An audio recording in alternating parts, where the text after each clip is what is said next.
HD-189733b planet हमारी धरती से 63 लाइट ईयर की दूरी पर मौजूद है, जिस पर पहुंचते ही हमारी बॉडी छोटे छोटे टुकड़ों में कट जाएगी, क्योंकि इस खतरनाक प्लैनेट पर मोल्टेन ग्लास की बारिश होती है जिसमें कोई भी जिंदा नहीं रह सकता। हालांकि ये यूनिवर्स में मौजूद एक लौता खतरनाक प्लैनेट नहीं है, क्योंकि इसके अलावा भी यूनिवर्स में और भी बहुत से ऐसे प्लैनेट्स मौजूद है जिन पर आप एक सेकंड भी नहीं बच सकते। दोस्तों, अगर आपको अंधेरे से डर लगता है, तब हमारी धरती से 702 लाइट ईयर की दूरी पर मौजूद प्लैनेट ट्रिस्टो भी आपके लिए किसी बुरे सपने से कम नहीं है, क्योंकि जुपिटर के साइज का एक गैस जायंट कोल से भी ज्यादा ब्लैक है, जो सूरज से महज 48 लाख किलोमीटर के डिस्टेंस पर होने के बावजूद भी अपने ऊपर पड़ने वाली सनलाइट का सिर्फ 1% ही रिफ्लेक्ट करता है। वैसे तो इसका इतना ज्यादा डार्क होना अपने आप में एक मिस्ट्री है, पर फिर भी बहुत से साइंटिस्ट मानते हैं कि शायद ये ज्यादा टेम्परेचर की वजह से इतना डार्क है, क्योंकि अपने स्टार के इतने करीब होने की वजह से इसका टेम्परेचर करीब 982 डिग्री सेंटीग्रेड तक पहुँच जाता है। हालांकि कुछ साइंटिस्ट इसके बारे में अलग ओपिनियन देते हैं, जिसके मुताबिक ये प्लैनेट पूरी तरह से ब्लैक नहीं है,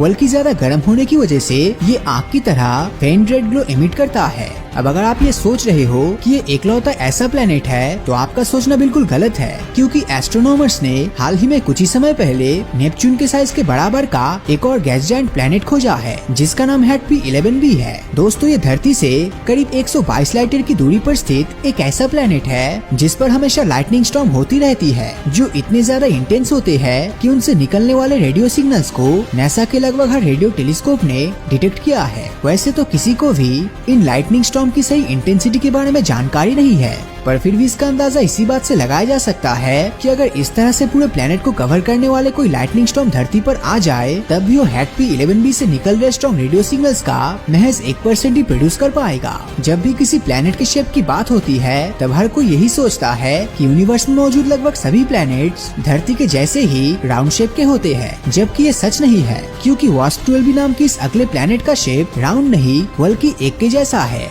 एस्ट्रोनॉमर्स की माने तो ये प्लेनेट अपने पेरेंट स्टार की वजह से आने वाले 1 करोड़ साल में डिस्ट्रॉय हो जाएगा, क्योंकि जिस स्टार को ये ऑर्बिट करता है वो इतना ज्यादा गर्म है कि उसकी वजह से हाइड्रोजन और हीलियम से बना इसके एटमॉस्फेयर तबाह हो रहा है। अब क्योंकि ये प्लेनेट टाइडली लॉक्ड है और अपने स्टार के ग्रेविटेशनल पुल से जुड़ा हुआ है, इसीलिए मैसिव टाइडल फोर्स ने इसे स्ट्रेच करके एक जैसे शेप का बना दिया है, जिसके बाद न सिर्फ इसका टेम्परेचर 2210 डिग्री सेंटीग्रेड हो गया है, बल्कि इसकी सरफेस भी बहुत ज्यादा काली हो गई है। एक शिफ्ट इस प्लेनेट के बारे में जानने के बाद अब मैं आपको जिस प्लेनेट के बारे में बताने वाला हूँ, उसकी खतरनाक कंडीशन आपको हैरान होने पर मजबूर कर देगी, क्योंकि GJ436b नाम का ये प्लेनेट वैसे तो अपने स्टार से लगभग 64 लाख किलोमीटर की दूरी पर है, पर इसके बावजूद भी इसका टेम्परेचर 438 डिग्री सेंटीग्रेड है, जो इस पर मौजूद पानी को इवापोरेट करने के लिए काफी है। लेकिन आपको जानकर हैरानी होगी कि इतने गर्म तापमान में भी इस पर आइस के फॉर्म में बहुत सारा पानी मौजूद है, जिस वजह से इसे प्लेनेट ऑफ बर्निंग आइस भी कहा जाता है। दोस्तों, ये जानने के बाद अब आपके मन में ये ख्याल जरूर आ रहा होगा कि आखिर ये बर्फ कैसे जल सकती है।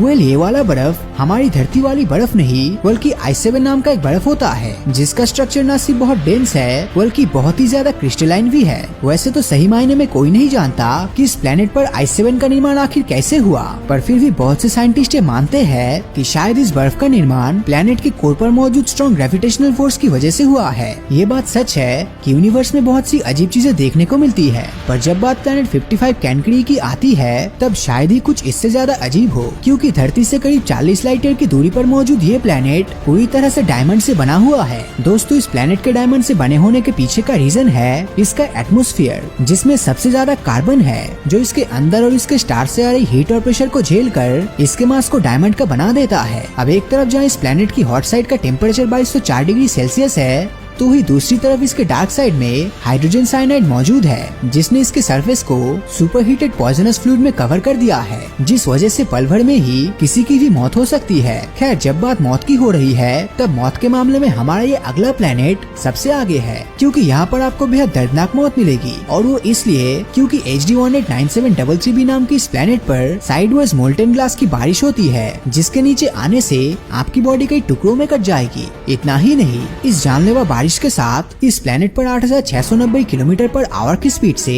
बहुत तेज हवाएं भी चलती है, जो मोल्टन ग्लास की इस बारिश को और भी ज्यादा खतरनाक बना देती है, जिसमें सरवाइव करना इंसानों के लिए इम्पॉसिबल हो जाता है। दोस्तों, अभी तक आपने जिन अजीब और खतरनाक प्लैनेट्स के बारे में जाना है वो धरती से कई लाइट ईयर दूरी पर मौजूद है, पर अब मैं आपको जिस खतरनाक प्लैनेट के बारे में बताने वाला हूँ वो न सिर्फ हमारे सोलर सिस्टम का पार्ट है बल्कि धरती के बेहद ही करीब है। उस प्लैनेट का नाम है वीनस, यानी कि शुक्र ग्रह, जिसे धरती का इविल ट्विन भी कहा जाता है, क्योंकि धरती के जितने साइज और रॉकी लेयर से बने होने के बावजूद भी ये हैबिटेबल नहीं है। साइंटिस्ट के अकॉर्डिंग आज से करोड़ों साल पहले वीनस भी हैबिटेबल प्लैनेट हुआ करता था, पर लगातार बढ़ते ग्रीन हाउस इफेक्ट ने वीनस को नर्क बना दिया, क्योंकि अब इसका एटमॉस्फेयर इतना ज्यादा गर्म है कि वो आपको मसल कर रख देगा। हालांकि इतना ही काफी नहीं है, क्योंकि नॉर्मल से दिखने वाले वीनस पर सल्फ्यूरिक एसिड की बारिश भी होती है। साथ ही इसका एटमॉस्फेरिक प्रेशर भी धरती के मुकाबले 90 गुना ज्यादा होता है, जिसके 460 डिग्री सेंटीग्रेड के तापमान में आप 2 सेकंड भी जिंदा नहीं बच सकते। तो दोस्तों, इन सभी प्लैनेट में से आपको कौन सा प्लैनेट सबसे खतरनाक लगा, नीचे कमेंट करके जरूर बताना।